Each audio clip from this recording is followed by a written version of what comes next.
Hi everybody, my name is Chris and I am the welding instructor here at the MAC in Manitou. And I wanted to give you a brief tour of the welding area so that you guys can come in and use it at your availability. Let's start with the PPE section, and that's personal protective equipment, and all that stuff is stored over here on these shelves and in these lockers. Over here we have a drop bandsaw, a chop saw, and a bunch of grinders, and that's used mostly for metal prep and cutting and preparing it. On the wall we have clamps and hammers, which is for fixturing work. We have accessory belts. Over here we have a drill press for drilling holes, welding accessories, two welding booths that are evacuation booths, so they take fumes and evacuate them outside of the building. And then we have our two primary welders, which is this blue Miller and this red Lincoln Electric, which are both MIG welders. We also have two grinding/welding tables right here. And that is pretty much the welding space in a nutshell. Let's talk about safety. First thing I want to talk about is personal safety, and that would be the PPE that you're going to wear in the welding shop. First things first, I would say show up with pants and closed-toed shoes, preferably stuff that you don't want to keep nice. Welding and grinding and metalworking is usually dirty and hard on clothes, so wear stuff that you're comfortable with getting very dirty or damaged. The stuff that's provided here would be a welding helmet, which is auto darkening, meaning that it will darken when the arc is striked, welding gloves, and a welding jacket. These are paramount for personal safety because the welder can hurt you in several ways, one of which is burning you because it's very hot, molten metal. The second is radiating light. It will give you a sunburn, just like being out in the sun, so you want to protect yourself from that. So any exposed skins need to be covered with either the welding helmet, the gloves, or the jacket, preferably done all the way up to the nape of the neck to protect your lower neck and neck area. Okay. Continuing on safety, let's talk about machine safety. MIG welding is considered kind of dirty welding, and it often spits hot molten lava as you're welding. So we want to be wearing that PPE. We also want to be very mindful about environment safety, about where we're welding. We're not welding next to open flammable containers or flammable products, and we want to be doing it in one of the booths traditionally. We can do it outside the booth, but MIG welding also releases fumes, which can be toxic, so that's why the booth helps us evacuate those fumes. So when we're talking about safety, we want full PPE on the body, we want machine safety as far as radiant light, hot molten lava, and fumes, and then we just want environment safety, that we're not welding on flammable objects. We know where the fire extinguisher is, and we're not having cords and stuff all over the ground that we could trip and fall on. Here at the MAC, we offer really only one type of welding currently, and that is MIG welding, which is metal inert gas welding. It means that it's metal welding and is protected by shielding gas. The gas bottle is back on the back of the welder right here, and the welder has what's called a torch. It is wire fed, meaning that there's a spool of wire inside the machine here, and when you pull the trigger, the wire is fed out of the tip of the torch, as is the shielding gas. It is technically one-handed welding because you can do it with one hand.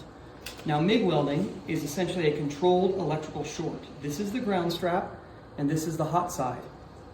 We connect the ground strap to the material or the surface that we're welding on, and when our hot side wire feed comes out and makes contact with that, it creates an electrical short, melting the molten metal to create the welding process.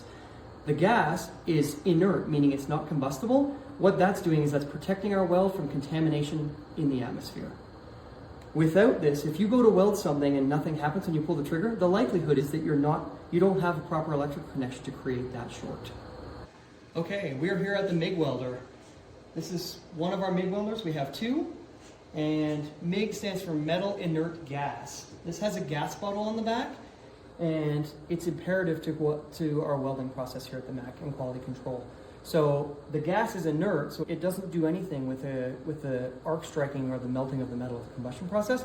It's actually a shielding gas which prevents oxidization in our welding. So it keeps it clean. It keeps it clean from the outside atmosphere. So first thing we do, let's check out the parts. We have our ground strap, like we talked about before. We have our welding torch, where our inert gas and our filler rod comes out when we pull the trigger. We have our gas bottle, and we have the welder itself. So first thing we're going to do is turn on our welder and turn on our gas, counterclockwise. This is a digital welder, so the screen is digital. So all of our settings on this welder are digital. You can only control two real things in MIG welding, and that is the amperage at which you're welding and the wire speed. The thicker the material you're welding, the higher the amperage, and the faster the wire speed generally is what's going to happen.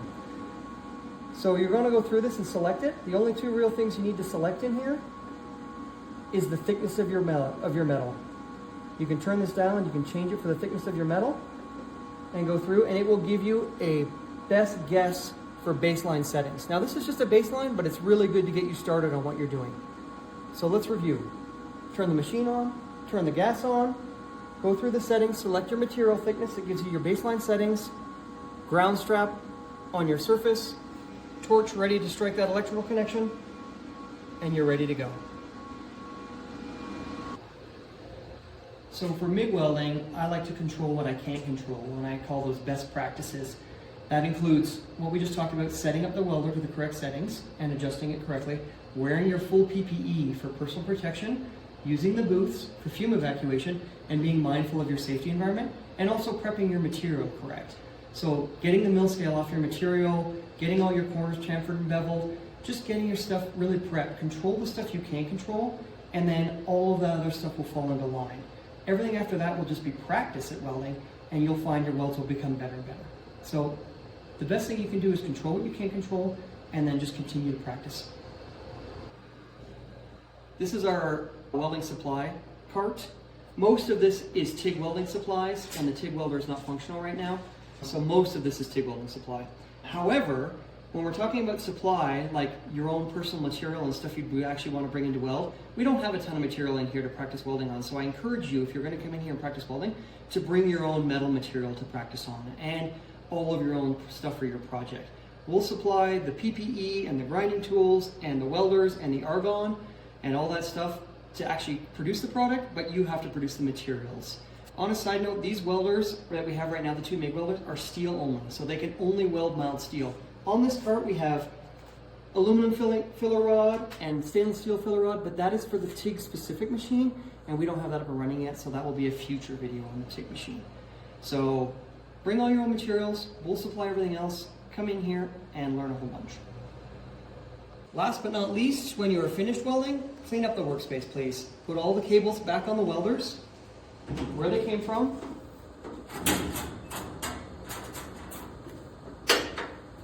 Just like that. Turn the gas back off, clockwise. If we don't turn the gas back off on the cylinders on the top here, these will leak gas, and the next person who comes in won't have any welding gas to shield their welds. Push the welders back. Sweep up the space, clean up the space. Be mindful that when you're welding, a lot of the debris that lands on the floor stuff will be hot, so don't sweep that up and put it in a plastic garbage can or in the sawdust from the wood shop or something like that. Let's return all of the tools to the tool shelf, put all our PPE back on coat hangers and put our masks away, and just make it look like when we came in so that the next person that comes in has a fresh, clean workspace to start with. So in closing, again, my name is Chris, and this is the Mac Welding Space. And we gave a very brief introduction here today. We didn't really go over any proper welding techniques because that's a whole other class. But if you would like to know more, or you would like to take a class here at the Mac, feel free to email me at chris.d.godwin@gmail.com and get in touch, and I can answer any questions, or we can set up a period for me to come down and teach everybody how to weld. It'll be a great time.